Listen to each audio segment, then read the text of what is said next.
იმუშავია კლიენტთან, რომელსაც ყავდა მოძალადე მამა. მოძალადე მამა, რომელიც იყო ალკოჰოლზე დამოკიდებული, წამალზე დამოკიდებული, რომელიც თამაშობდა ფიზიკური, ფსიქოლოგიური ძალადობა, ყველაფერი.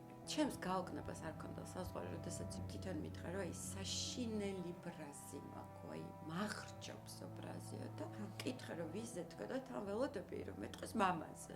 მეუბნება რომ დედას ვერ ვპატიობ დედას. და ამ დროს თერაპიაში მოვიდა ურთიერთობებთან დაკავშირებული პრობლემა.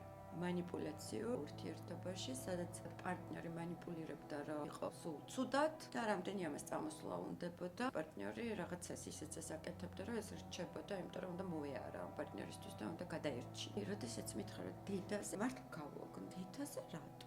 დედაზე იმიტომ, რომ დედამ არჩია ეს კაცი. დედა დარჩა ამ სცენარში, დედამ დამტოვა ამ სცენარში და დედამ მაქცია ადამიანად, რომელიც უნდა დამეცვა. ამ კაცისგან, ანუ ჩემი თავი კი არ უნდა დამეცვა, დედა უნდა დამეცვა. და ძალიან დიდხანს ვერ ვტოვებდი ამ სახლს, იმიტომ რომ დედა ჩემის დატოვება არ მინდოდა მამა ჩემთან პირისპირ.